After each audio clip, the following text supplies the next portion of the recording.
तो equivalence relation को show करने के लिए आपके पास फर्स्ट क्वेश्चन का फर्स्ट पार्ट मैंने यहाँ पर लिया है। देखिए आप ध्यान से देखिए इसको, आपको फुल एक्सरसाइज समझ आ जाएगी। स्टेटमेंट क्या है, उसने कहा है कि शो करो कि जो रिलेशंस इसने यहाँ पर बन के आपके पास 5 पार्ट्स हैं, ठीक है, 5 पार्ट्स हैं। तो आपको उसने ये पूछा है हर एक पार्ट में कि बताइए कि रिफ्लेक्सिव है, सिमेट्रिक है, ट्रांजिटिव है। तो हम हर एक पार्ट को अलग अलग लेकर चलेंगे और हर एक पार्ट में जो है हम इंडिपेंडेंटली जो है तीनों चीज़ें प्रूव करेंगे। जैसे फॉर एग्जांपल ये फर्स्ट पार्ट है, relation are in a set A set आपके पास 1 से लेकर 14 तक एलिमेंट्स का है और रिलेशन इस तरीके से डिफाइन किया है कि 3x - y = 0। तो अब आप इसमें x और y इसी में से आपको लेना है। तो आप देखिए जब पुट करने चलेंगे तो बताइए x की जगह 1 डालेंगे तो यहाँ पर y की जगह आप क्या डालें कि आपका आंसर 0 आ जाए। तो आप कहेंगे कि अगर मैं x की जगह 1 डालूँ तो y की जगह मुझे 3 डालना है, क्योंकि 3 1 जा 3 - 3 = 0 हो जाएगा। अब सेकंड पे चलिए 2 लेंगे हम, तो जब आप 2 लेंगे यहाँ पर तो 3 2 जा 6, 6 में से आप 6 माइनस करेंगे तो आंसर 0 आ जाएगा। तो x की वैल्यू यहाँ से आपकी 2 और y की वैल्यू यहाँ से आपकी 6। सिमिलरली नेक्स्ट ब्रैकेट, क्योंकि हमें 14 तक जाना है, नेक्स्ट जाएंगे हम तो 3, आपको पता है कि आप x की वैल्यू 2 रख चुके हैं, 3 रखेंगे अब तो 3 यहाँ रखेंगे x की जगह और y की जगह आप 9 रखेंगे, क्योंकि आपको x और y इसी में से लेना है तो आपको y के लिए भी इससे आगे नहीं जाना है। अब नेक्स्ट आप लेंगे यहाँ पर, आप कहेंगे कि मैं 4 लेता हूँ तो 3 4 जा 12 और 12।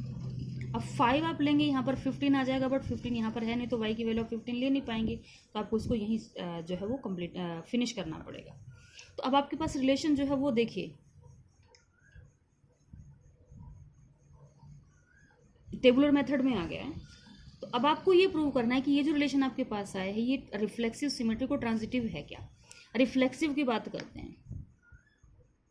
रिफ्लेक्सिव की डेफिनेशन ये थी कि अगर ए बी बिलोंग करता है आर को तो ए भी बिलोंग करेगा आर को। अब आप किसी को भी उठा लीजिए, मान लीजिए आप इसको लेते हैं तो आप कहेंगे कि 1 3 तो बिलोंग कर रहा है आर को, इसके हिसाब से क्या होना चाहिए ए बी ए, यानी कि 1 1 भी होना चाहिए इसके अंदर अगर ये रिफ्लेक्सिव है। सिमिलरली अगर आप 2 6 की बात करें तो आप ये कहेंगे कि आप कहेंगे कि अगर 1 3 बिलोंग करता है इसको तो 1 1 भी बिलोंग करना चाहिए, ठीक है, जो कि नहीं कर रहा। 2 6 की अगर आप बात करें तो आप कहेंगे कि अगर 2 6 इसको बिलोंग करता है 2 2 भी होना चाहिए यहाँ पर, जो कि नहीं है। तो आप कहेंगे कि दिस इज नॉट रिफ्लेक्सिव, क्योंकि 2 एलिमेंट आपने उठाकर देखे, दोनों इसकी कंडीशन को, वैसे तो एक से ही काम चल जाएगा, अगर एक भी कोई इसकी कंडीशन सेटिस्फाई नहीं करता तो आप कह देंगे कि रिफ्लेक्सिव नहीं है। तो अब नेक्स्ट आप सिमेट्रिक पे चलेंगे। सेकेंड चीज जो है आपकी सिमेट्रिक प्रूव करनी है। आपने कहा था कि अगर ए भी बिलोंग करता है आर को तो बी ए भी बिलोंग करना चाहिए आर को। तो आप किसी भी ब्रैकेट को उठा लीजिए, आप इसको उठा लीजिए 2 6 को, देखिए 2 6 बिलोंग करता है आर को। अगर सिमेट्रिक ये होता तो यहाँ पर 6 2 भी आर को बिलोंग करना चाहिए था, लेकिन आप देखेंगे यहाँ पर आपके पास 6 2 नहीं है।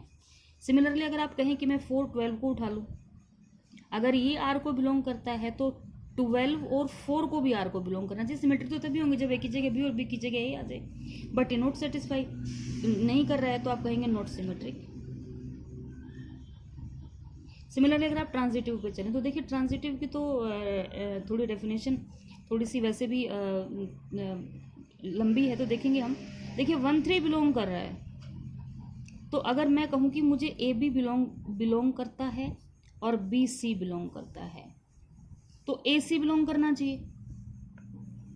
बट अगर मैं कहूँ 1 3 बिलोंग तो करता है, देखिए बी और बी, तो यहाँ पर मुझे एक ऐसा ब्रैकेट चाहिए जिसमें यहाँ पर 3 हो, मतलब सेम एलिमेंट हो, बी और बी दोनों के सेम हो, तो वो तो मुझे मिल रहा है और सी की जगह मुझे 9 मिल रहा है। ओके, तो देखिए 1 3 इसमें बिलोंग करता है और 3 9 भी इसमें बिलोंग करता है। तो according to the property of transitivity A C का मतलब 1, देखिए ए यहाँ से और सी यहाँ से उठाएंगे तो 1 यहाँ से मिलेगा और 9 यहाँ से मिलेगा।